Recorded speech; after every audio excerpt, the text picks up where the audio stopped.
Welcome to Innovations and Breakthroughs with your host, Rich Goldstein, talking about the evolutionary, the revolutionary, the inspiration and the perspiration, and those aha moments that change everything. And now, here's your host, Rich Goldstein.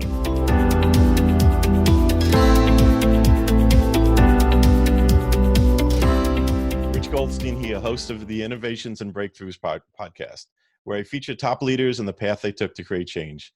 Past guests include Roland Frazier, Kevin King, and Ryan Dice. This episode is brought to you by my company, Goldstein Patent Law, where we help you protect your ideas and products. We've advised and obtained patents for thousands of companies over the past 25 years. So if you're a company that has software, product, or design you want protected, go to goldsteinpatentlaw.com, where there are amazing free resources for learning about the patent process. And you could email my team at welcome@goldsteinpc.com to explore if it's a match to work together. You could also check out the book I wrote for the American Bar Association, where I explain in plain English how patents work. It's called the ABA Consumer Guide to Obtaining a Patent. I have here with me today Eelco de Boer. Eelco is a pretty incredible guy. In Amsterdam, he's a well-known entrepreneur with quite a number of famous companies that he founded and owns, which are household names in Amsterdam. He's also quite active in the entrepreneurship community in the United States. I know him from also being part of Joe Polish's Genius Network. He has a strong belief in the role of personal growth in his business success.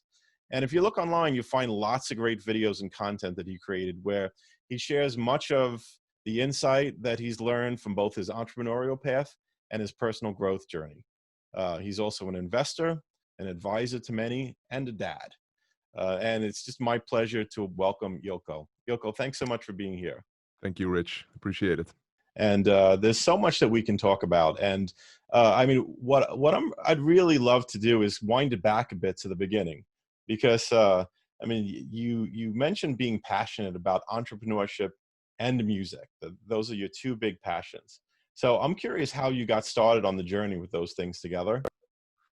Well, basically, I started my journey with those things together, and I used to be a really big fan of, and I'm still a big fan of hip hop. But I used to be a big fan of collecting hip hop records. I'm 39 now. I'm turning 40 in July, and 21 years ago, I had a big collection of hip hop records, and I there were like 100 records that I didn't like that much anymore, or I had duplicates. And on a Sunday afternoon, I put them on Marktplaats, which is like the Dutch Craigslist. And I used to buy them for like 3 guilders, which is like €2. And I put a number on, like, yeah, $12. You can buy it for $12, and I made $500 in one afternoon 21 years ago.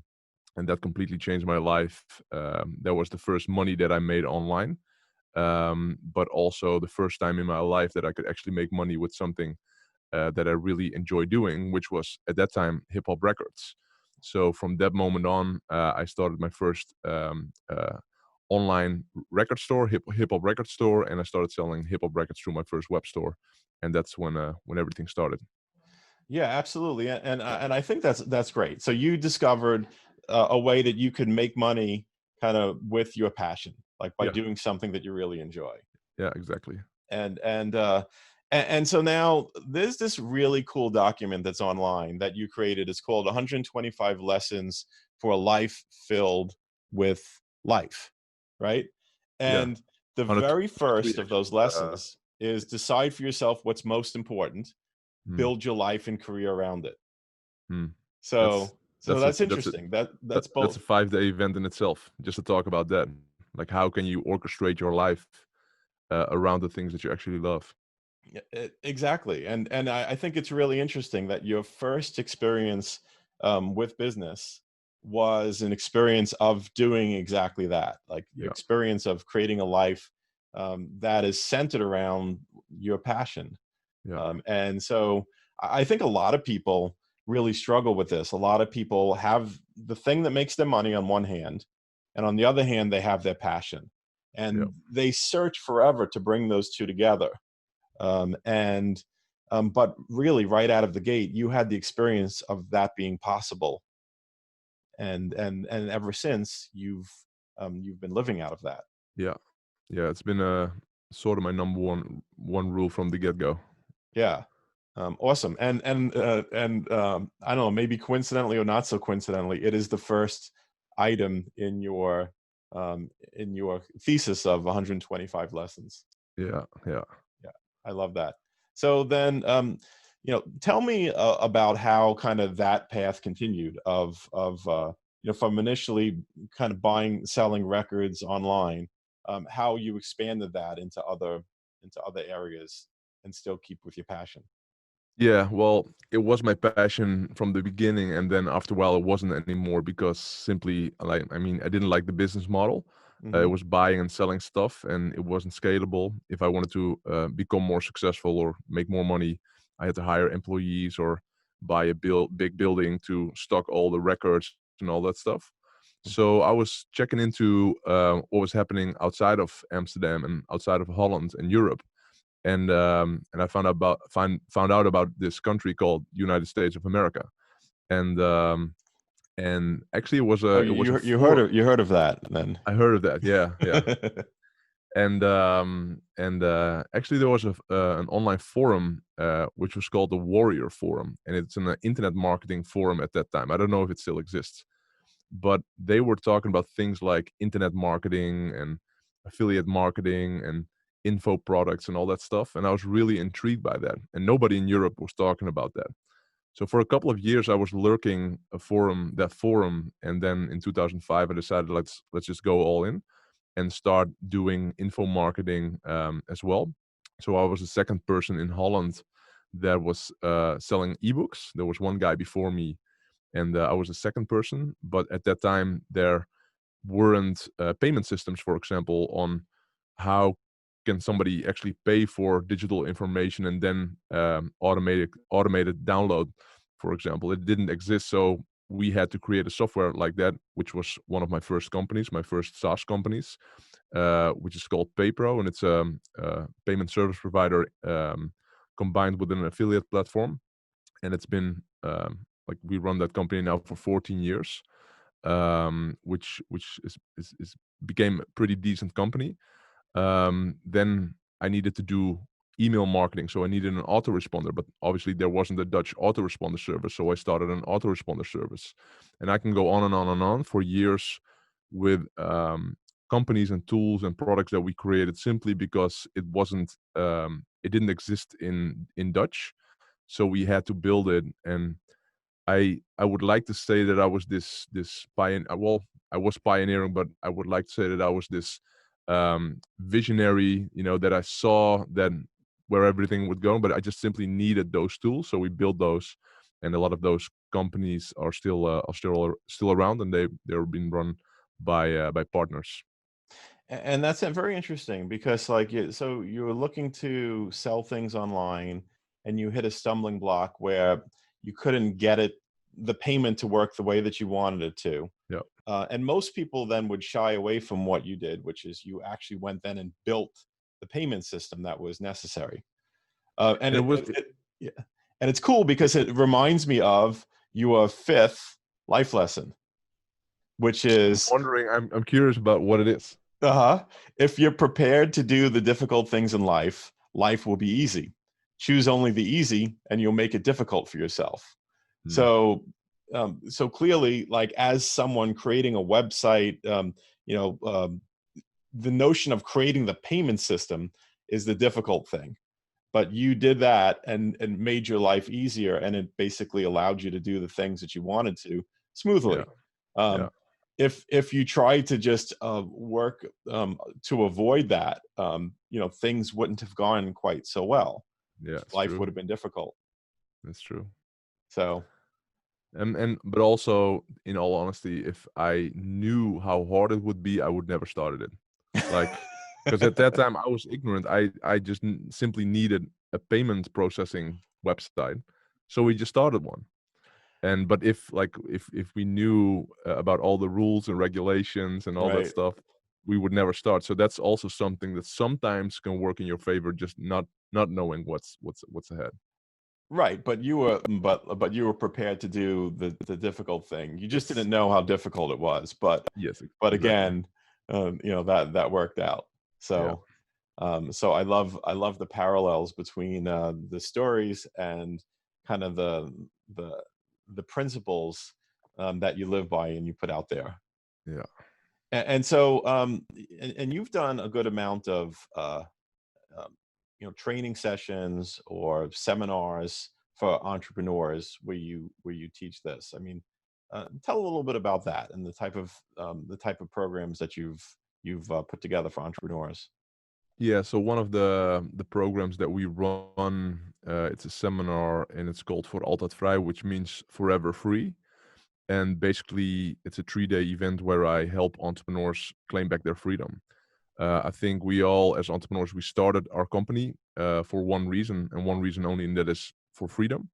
But then business happens and growth happens, and then we adjust our lifestyle towards our business. And what I teach entrepreneurs that are following that course is how to adapt your business towards your lifestyle instead of the other way around.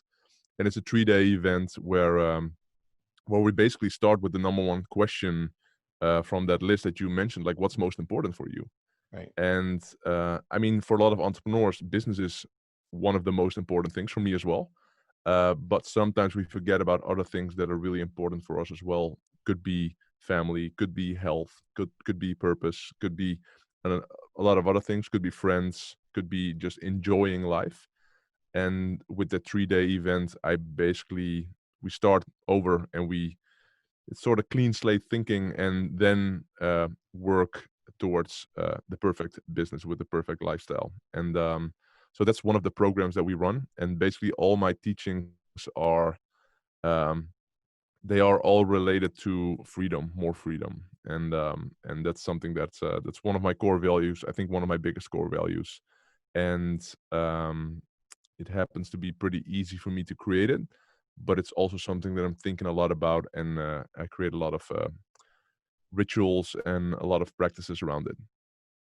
Yeah, excellent. And I mean, just what I gather by looking at that, a lot of your other principles is another core value of yours seems to be integrity, is making Hmm. sure that things are the way that are what they purport to be, and if Yeah, something is out of place, you want to address it, yeah, right? yeah. Be honest with yourself and with other people, and that's one of the best ways to. It's almost one of the principles that you need to do if you want to be enlightened. Right. If you swallow everything, if you keep things to yourself, if you, as Joe Polish always says, you're as sick as your secrets. If you keep a lot of secrets to yourself, it's tough. But if you're congruent and honest, life becomes easier. And as well, it's a tough thing to do. It's tough to be honest sometimes, but it's harder to be dishonest for a longer period of time. Yeah. Yeah. Exactly. And um, I'd like to talk a little bit about products and product innovation. And so, I mean, you've built out multiple products of different kinds, software products and otherwise. I mean, just tell me about your experience of having a concept, and then I think I've heard you say kind of scratching that entrepreneurial itch to Yeah, get it out there.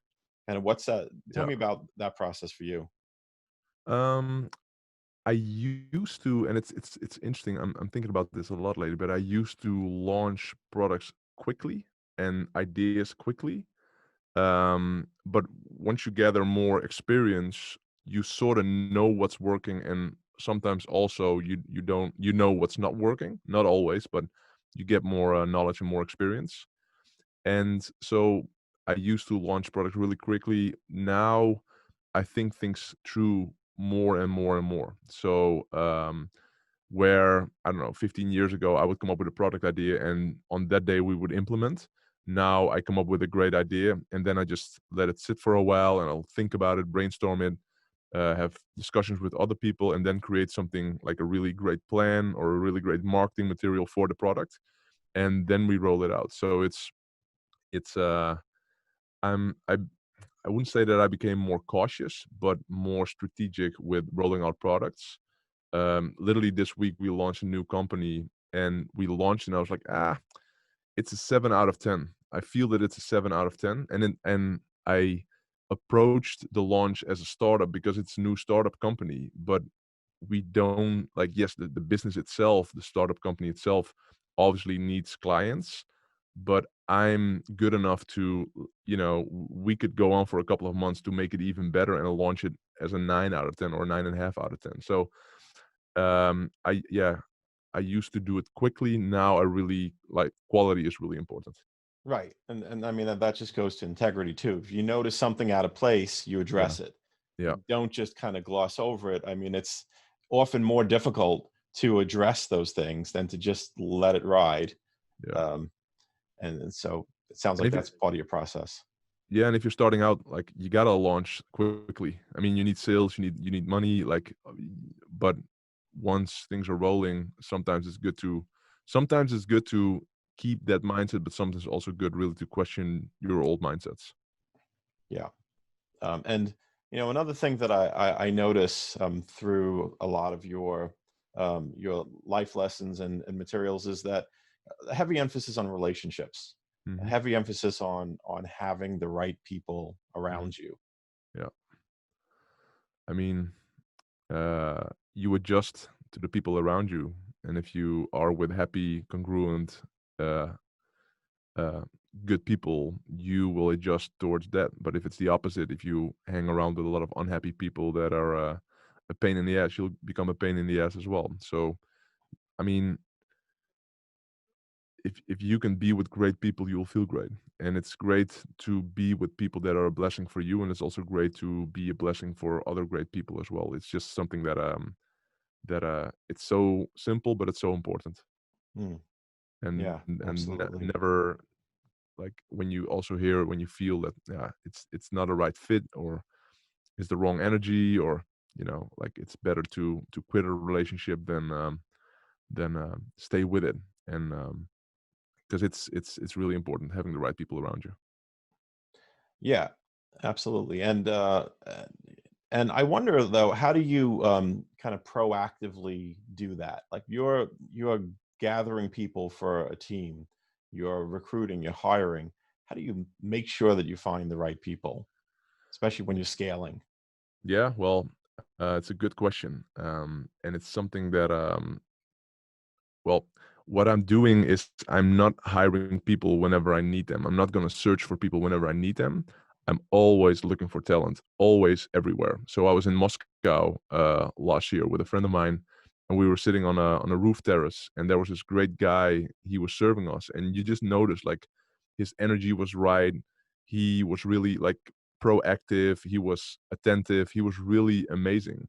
Young guy, 18 years, 20 years old, and so we get in a conversation with him, and he happened to live in Amsterdam. He was an intern in Moscow, and I didn't see something for him in my company right away, but he gave me his email address. I followed up, and now he is, and I call it my virtual bench. I have a virtual bench with a lot of people, talents that I meet every day. I mean, not every day, but oftentimes. And I don't know, with almost everybody that I meet, there's this radar that I have, that I'm like, could he or she work for one of my companies? Hmm, And if I see a person and I see them working for one of my companies, could be like in a month or 6 months or a year or 3 years or 5 years, but I have them, and the moment that I feel like, we might need, I don't know, a programmer in 3 months. Oh well, I got a list of programmers that I met during my career, and then I'll connect with them and have a conversation with them. Versus, oh man, we need a programmer right now, and then you'll hire the first person that you meet, because we as entrepreneurs, our greatest skill set is that we see opportunity in everything, but also our greatest risk is that we see opportunity in everything. right. So if we really need, for example, a programmer, like, we really need them today, and we see a mediocre programmer, we'll be like, we'll fix him, and then you'll regret it, because it might be a B player or even a C player. And it's something that I heard way back from Evan Pagan. It's like 12 years ago. He said, C players make A players B players. And it really stuck with me. And, like, having B players or C players on your team, it's the worst thing. So I'm always, always, always looking for A players, even if I don't need them. And I'll get in touch with them, and we'll connect, and we'll see in the future if we're the right fit. But it could be anything, and or anybody at any time. Um, for any role, but yeah, just always be looking for talent, and Right. then use them whenever you not really need them that much, but that's the perfect time. Yeah, exactly. So it's kind of like you always have an eye out for people that are like-minded, people that are talented, and you look for opportunities to kind of bring them into the fold, um, Yep. and uh, and work further with them, even if it's not like the end all position for them. It's just something that keeps them engaged and keeps them involved. Like you just want to keep Yep. good people around you. Yep. Yeah. Yeah. 100%. That's awesome. Now, I'm wondering about IP, intellectual property, and the role that it's played in your career and your various businesses. And yeah, I mean, do you have any experiences in that you could share? Not that much, to be honest. Today we had a I paid an invoice for for one of my brands, so it's like Uh-huh. coincidence because like it's like, oh yeah, but not that much. And I might be totally wrong here, and you're the expert, obviously. Um, but um, I rather go fast and grow and claim authority in the market, than to be too protective. But I feel that, like, obviously I could have a better balance there, but I haven't, like, in the 20 years that and I think Holland is completely different than the States. I haven't had any issues with IP or intellectual property, which is obviously the same, or um, problems like that. So in those 20 years, I had never had problems, but I do feel that the States is completely different than Holland. Yeah, well, I mean, it sounds like it works. Whatever you're doing, it works, and there's definitely a lot to be said for kind of for going in and fast and getting your product out there, getting your service out there, and yeah, I mean, perhaps there's some balance you could strike, and you know, I typically feel like it's most important to protect brands. Mm, I mean, I'm a patent attorney, and that's my specialty. But I also recognize that patenting everything doesn't always make sense. no. But I think branding is one of the most important things to protect. It's usually pretty Yeah. inexpensive to protect the brands, and Yeah. but it sounds like you know it really speaks to the things you've created that get to be prominent and people recognize it and they like what you're doing, and so you don't have much issue with other people attempting to copycat. I've been copied so many times, like all Okay, the time, all the but I time. guess it doesn't occur as an issue No. because of what. And is it because that your market share is significant enough that it doesn't really make a dent? Yeah. Yeah, Yeah. And people, I mean, people see when something is real or not. Whenever I'm teaching my thing and somebody else will teach my thing, they will. And Holland is small. Like, I have many times had that other people are teaching my material, and then people will correct them, like, "Hey, that's Ilko's material," or right. so it's even here. It's a small world, and so people know about it. We only have like 17 million people here, and Mhm. so it's small, and yeah, I think you need to have some big cojones Yeah, to really copy my material and go all out in Holland. Like in the States, it would be different, right. but over here, it's just a different game. Hmm. Got it.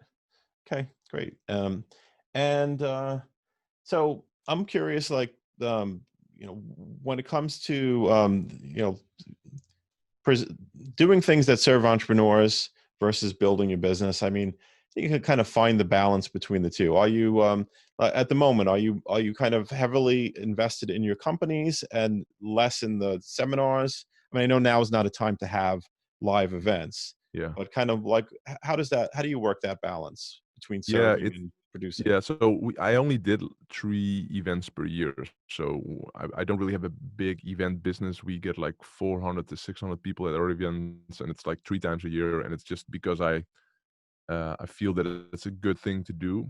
I enjoy doing it, but I don't enjoy everything around it. Like, I don't enjoy the period towards the event, but I do enjoy doing it at the time. But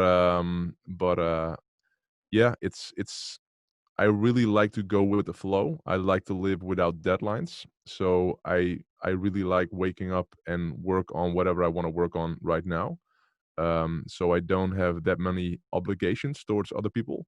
And from there on, sometimes I can work on, I don't know, content for maybe a month, or then I can work on projects for 3 weeks. Like now I'm really starting to fall back in love with SaaS companies again, like software companies, which is something that I haven't been doing at all last year, for example. It's just I really like to go with the flow and see what occurs, and let things exist instead of chasing something, or really like pushing myself, or like having deadlines or all that stuff. So it's sort of whatever happens, and all my partners and my people around me, they really understand the way I work, and so I have a lot of freedom there. Yeah, that's great. I guess when you're working on multiple things, then you have lots of choices too of Yep. what you can get in and tweak and optimize and contribute to. And it Yep. sounds like the people, you've got good people that are working on these various projects, and they recognize that when you do choose to work on those particular projects, you contribute a lot of value. Yep. And so and you've kind of created a culture where it's kind of understood that this is how it works, that you will be Yeah. there when you need to be there, and when you could make the most difference and the Which most was also contribution. been one of my biggest mistakes when I like 10 years ago when I started partnerships. Like, because you're excited about something, and you're like, yeah, like let's meet up once every 3 weeks, or have a monthly call or a weekly call or whatever. And then I didn't like it after 3 months or whatever. And then there's this thing that's, they have this uh, idea about how things should be, which is something that I proposed to them. Like I told them, like, this is the perfect scenario. But now when I start a new partnership, I exactly tell them, like, this is who I am and this is how I work, and tell me how you work and what's perfect for you, and let's see if we can make this work. Yeah, exactly. And so you set the ground rules, and I guess you could send them the 125 lessons Yeah, to exactly. have them Like this, understand and exactly how you think and yeah, what to expect. And yeah. as a matter of fact, we'll make sure that we link to that in the notes along with this episode. And so if I mean this has really been awesome, and I wonder if someone wants to learn more about you, possibly get in touch with you, see the other information that you have to provide. What's the best way for them to do that? The easiest way is to go to my website. It's eel.co. So it's my first name, eel.co, or eel.co. Which I love. That's awesome. You're combining eel with basically .co, which Yeah. is I guess for the England domain extension typically. .co. No, that's code.uk. I think that's Colombia. Oh, okay. I Got it. think it's Okay. Colombia, but I don't know So for sure. eel.co. I love that. Yeah. Or go to my podcast. Just go search for my name, and you'll find my podcast, and or go to YouTube or Instagram. Right. And so that's Eelco, Eelco Deboer. Yes. Great. So again, thanks so much for being here. Really appreciate it. Have a Thank you, great day. Rich, and I always enjoy conversations whenever we're at the Genius Network. Yeah. So hopefully I'll get to see you soon at another event when there are live events again in person. But in the meantime, I'll see you in a little tiny window in one of the one of the virtual events. Yeah, yeah. Okay. Thank you. Okay. Thank you. Thanks for listening to Innovations and Breakthroughs with your host, Rich Goldstein. Be sure to click subscribe, check us out on the web at innovationsandbreakthroughs.com, and we'll see you next time.